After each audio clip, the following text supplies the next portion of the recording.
Baik, assalamualaikum warahmatullahi wabarakatuh. Perkenalkan, nama saya Robizan Permana dengan NPM 23351039. Saya berasal dari kelas 6E. Nah, di sini saya akan melakukan yaitu tugas membaca pada chapter 6, yaitu Navigation Era Enter the Explorer. Nah, saja yang pertama yaitu File Based Routing, the Next.js for Mobile. Selama bertahun-tahun, navigasi dalam pengembangan aplikasi React Native didominasi oleh pendekatan imperatif yang dikenal sebagai React Navigation. Dalam pendekatan lama ini, developer harus mendefinisikan struktur navigasi secara manual dalam satu file JavaScript raksasa, mengimpor setiap layar satu persatu, dan menyusunnya dalam objek konfigurasi yang rumit. Bayangkan kamu ingin membangun rumah tapi alih-alih memiliki denah yang jelas, kamu harus menulis daftar instruksi teks panjang tentang bagaimana setiap kamar terhubung satu sama lain. Seiring membesarnya file konfigurasi router ini berubah menjadi spaghetti code yang mengerikan, penuh dengan ratusan baris impor dan logika bersarang yang sulit dilacak. Jika kamu salah mengetik nama root di dalam satu tempat saja, aplikasi bisa crash tanpa peringatan yang jelas, membuat proses debug menjadi mimpi buruk. Namun angin segar perubahan telah bertiup dengan kedatangan Explorer yang membawa paradigma file-based routing di dunia mobile.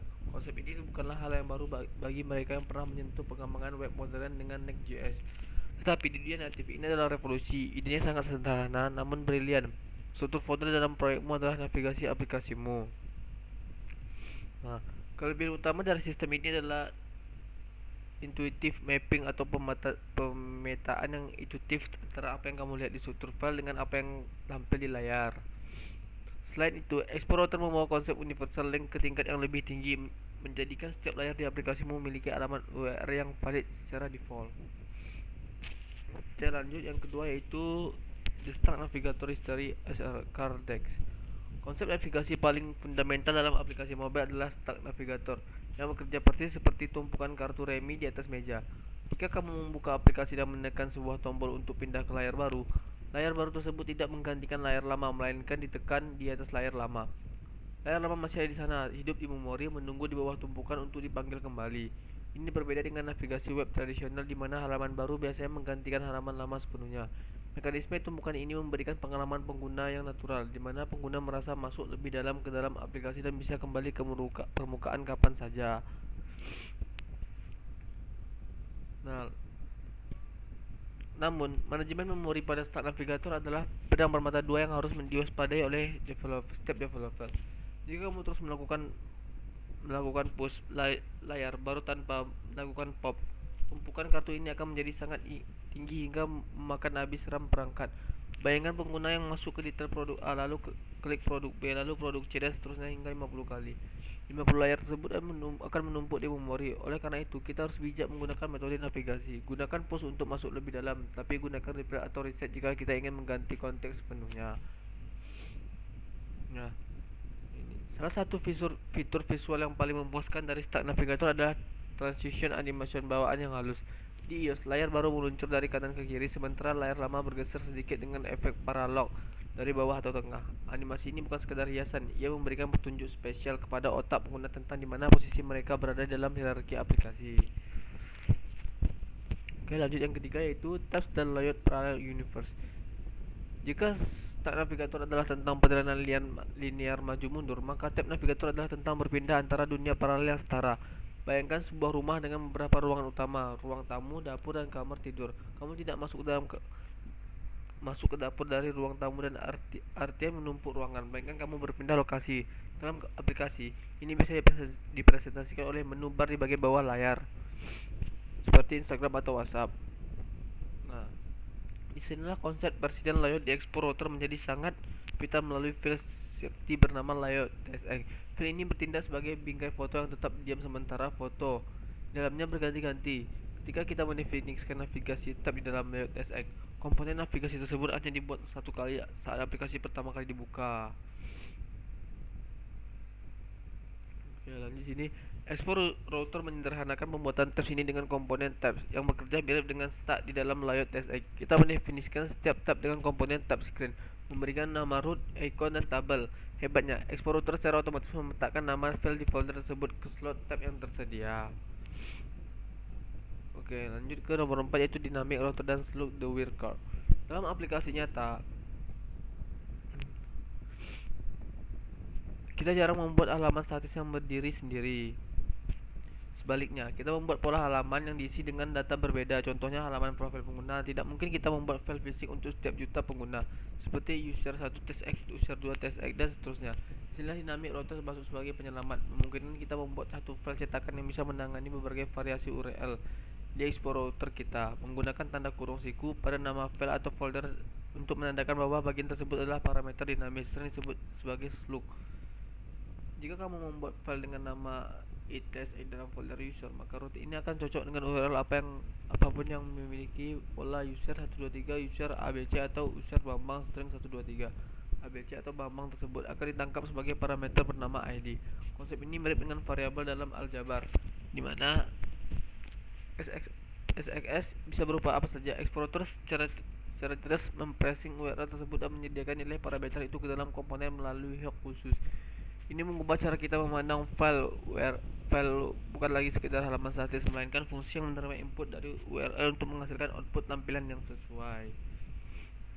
Kemudian lanjut yang kelima yaitu deep linking adalah konsep yang sering dianggap mistis dan sulit oleh banyak pengembang mobile, namun sangat vital untuk pertumbuhan aplikasi. Secara sederhana, deep linking adalah tautan URL yang ketika diklik di HP akan membuka aplikasimu dan langsung membawamu ke halaman spesifik di dalamnya. Melewati halaman depan, bayangkan angkasa langsung ke ruang tamu aplikasimu. Tanpa deep linking, tautan promosi yang kamu sebar hanya akan membuka halaman utama aplikasi, memaksa pengguna mencari produk promo itu sendiri secara manual, sebuah gesekan UI yang membunuh konversi penjualan. Ada dua jenis utama deep linking yang perlu dipahami, custom schemas dan universal link. Custom schemas menggunakan protokol buatan sendiri seperti Gojek atau Spotify. Ini mudah diatur tetapi memiliki kelemahan. Jika aplikasi belum terinstall, tautan akan error. Solusi yang lebih modern adalah universal link yang menggunakan domain web standar. Keajaibannya adalah jika aplikasi terinstall, sistem operasi akan membukanya langsung di aplikasi. Jika tidak, ia akan membuka website biasa di browser sebagai cadangan. Explorer mendukung kedua mode ini dengan mulus, memberikan fleksibilitas strategi marketing yang maksimal. Implikasi dari deep link yang mudah ini sangat besar bagi strategi user acquisition dan retargeting. Tim marketing bisa mengirim notifikasi push yang berisi tautan spesifik ke halaman keranjang belanja yang tertinggal. Saat pengguna mengetuk notifikasi tersebut, Explorer router akan mempersaing URL, menyuntikkan parameter yang diperlukan dan mendaratkan pengguna tepat di dalam tombol bayar. Ini menghilangkan hambatan kognitif dan meningkatkan kemungkinan transaksi secara signifikan. Aplikasi bukan lagi pulau terpencil, melainkan bagian dari jaring laba-laba internet yang saling terhubung. Lanjut yang keenam itu integrasi keislaman, the path of guidance. Dalam yang pertama itu routing dan konsep Shiratal Mustaqim, yaitu fungsi utama Explorer adalah memastikan membawa pengguna ke halaman beranda, bukan ke halaman error 404. Router adalah petunjuk jalan. Tanpa konfigurasi router yang benar, aplikasi akan kehilangan arah. Dalam Islam, kita menyadari bahwa manusia mudah tersesat tanpa petunjuk. Oleh karena itu, minimal 17 kali dalam salat kita berdoa meminta routing terbaik. Tunjukilah kami jalan yang lurus. Quran surah Al-Fatihah. Yang kedua yaitu Stack Navigator dan konsep muhasabah. Stack Navigator bekerja dalam menumpuk layar. Fitur utamanya adalah tombol back yang memungkinkan pengguna menengok kembali ke layar sebelumnya. Ini mengajarkan kita bahwa dalam perjalanan maju ke depan, sekali kita perlu melihat ke belakang. Dalam bisa melihat ke belakang adalah evaluasi disebut muhasabah. Ini terdapat dalam surat Quran surat Al-Asr ayat 18. Kemudian deep linking dan menyambung silaturahmi. Kita belajar tentang deep linking, sebuah mekanisme di mana tautan dari luar bisa menembus masuk langsung ke dalam terdalam aplikasi. Ini adalah tentang konektivitas dan menghilangkan hambatan akses. Teknologi ini mengingatkan kita pada pentingnya silaturahmi. Seorang mukmin tidak boleh mengisolasi diri, ia harus bisa terhubung dengan masyarakat luar.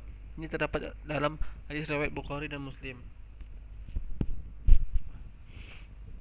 Oke, langsung saja ke itu soal evaluasi kompetensi studi kasus dan analisis kritis.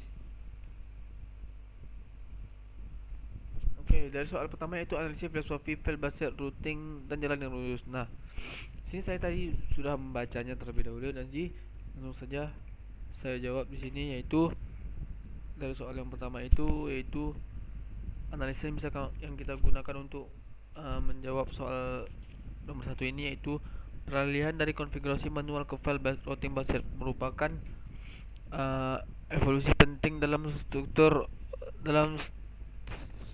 aplikasi karena menyederhanakan kompleksitas yang sebelumnya sering menimbulkan masalah seperti spaghetti code.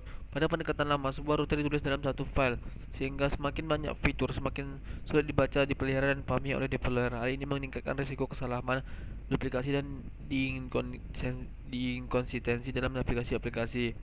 Nah, jika dibandingkan dengan konsep Siratal Mustaqim, jalan yang lurus, file-based routing mencerminkan prinsip yang sama, jalur yang struktur, konsisten, dan mudah diikuti dalam sistem lama. Routing seperti jalan berliku yang hanya dipahami oleh pembuatnya, sedangkan dalam file-based routing, jalurnya jelas dan standar. Siapapun bisa langsung memahami tanpa perlu terinspirasi tambahan. Struktur yang terstandarisasi juga lebih menyelamatkan karena yang pertama itu mengurangi kesalahan manusia akibat konfigurasi manual, kemudian memudahkan kolaborasi tim karena semua mengikuti pola yang sama, kemudian mempercepat debugging karena alur navigasi mudah dilacak, kemudian yang terakhir itu meningkatkan skalabilitas aplikasi. Oke, ini soal yang pertama. Kemudian saya lanjut dengan soal yang kedua, yaitu evaluasi penggunaan stack navigator dan konsep muhasabah. Mungkin di sini tadi saya sudah membaca, langsung saja saya jawab, yaitu masalah utama pada skenario tersebut adalah penggunaan router push secara terus-menerus tanpa kontrol yang menyebabkan perumpukan layar dalam stack navigator. Setiap kali tombol ditekan, layar harus ditambahkan ke stack tanpa menghapus yang lama. Akibatnya terjadi memory lag, di mana memori perangkat terus terpakai hingga akhirnya aplikasi menjadi lambat bahkan crash. Kapan menggunakan router push ini? Yaitu ketika kita ingin menyimpan riwayat navigasi, kemudian user masih mungkin kembali ke halaman sebelumnya. Kemudian yang terakhir, contoh dari halaman home ke detail dan ke review. Nah, kapan juga kita menggunakan router replace? Yaitu ketika kita tidak perlu kembali ke halaman sebelumnya. Nah, kemudian ingin mengganti layar saat ini tanpa menambah stack. Kemudian itu cocok untuk halaman login dan navigasi berulang seperti produk selanjutnya, gitu. Seperti misalnya seharusnya replace bukan push. Nah, analogi dengan konsep muhasabahnya itu dalam kehidupan itu push itu terus melangkah maju tanpa berhenti. Nah, kemudian back itu atau pop itu kembali melihat ke belakang atau evaluasi. Nah, kemudian replace itu memperbaiki posisi saat ini tanpa menambah beban.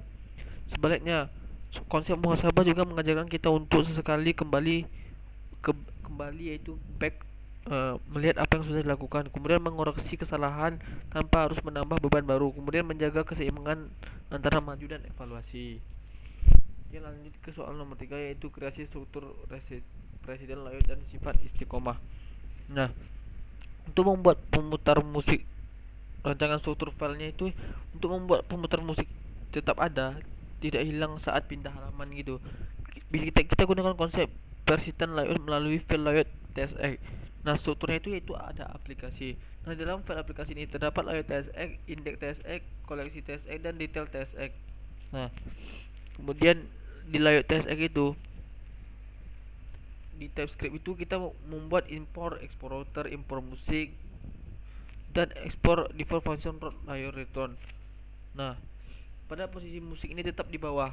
Nah, mekanisme teknisnya yaitu layout tsx bertindak sebagai wrapper utama, kemudian stack itu adalah tempat halaman berubah, kemudian komponen di luar stack itu seperti musik player tidak ikut render atau unmount. Saat user pindah halaman, yang berubah hanya isi stack dan musik player tetap hidup. Lagu tidak terreset. Ini yang disebut persistent layout karena layoutnya tetap meskipun konteksnya berubah. Kemudian lanjut ke nomor 4, yaitu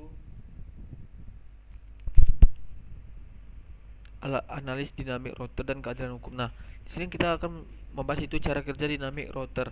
Nah, dalam export router, file dengan nama ID tsx berfungsi sebagai dinamik router yang dapat menangkap parameter dari URL. Contohnya URL yaitu produk atau 123. Router akan mencocokkan pola ke file ID tsx. Nilai 123 otomatis ditangkap sebagai parameter ID. Secara teknis, router melakukan pattern matching yang terhadap URL. Kemudian bagian dinamis, ID bertindak sebagai placeholder. Kemudian yang ketiga itu nilai tersebut bisa diakses dalam komponen, misalnya dengan use local share param. Artinya satu file bisa menangani banyak data berbeda berdasarkan parameter. Mengapa bisa menangani jutaan data? Nah, tanpa dynamic router, yang pertama harus buat ribuan file produk 1 TSX, produk 2 TSX dan lain tersebut. Ini tidak boleh. Nah, tetapi dengan ID TSX cukup satu file saja, semua variasi URL ditangani dengan parameter berbeda. Ini membuat yaitu kode lebih ringkas, mudah dikembangkan dan sangat scalable.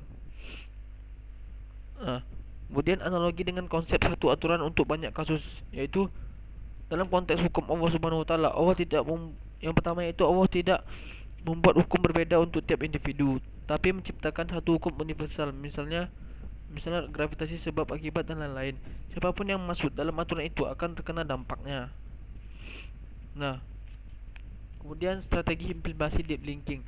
Masalah pada sekarang yang terjadi pada link my app promo diskon lebaran tidak diarahkan ke halaman yang sesuai, melahirkan hanya membuat muka home. Solusinya adalah mengatur deep linking dengan benar agar URL langsung menuju halaman kecil promo. Nah, konfigurasi skema di app JSON. Tambahkan skema agar aplikasi bisa dikenali dan link eksternal. Ini membuat seperti my aplikasi bisa membuat aplikasi secara langsung.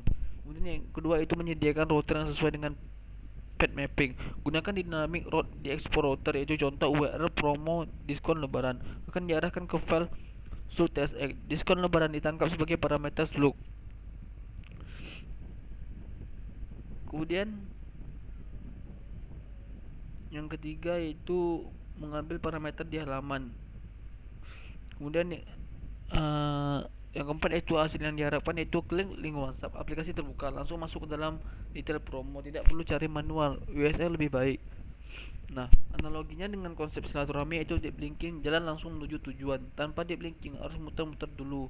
Dalam silaturahmi mempermudah akses sama dengan memudah hubungan. Link yang tepat mengantarkan hubungan ke tujuan. Link yang rusak atau salah memutuskan atau menghambat hubungan. Baik, mungkin yang dari saya akhiri. Assalamualaikum warahmatullahi wabarakatuh.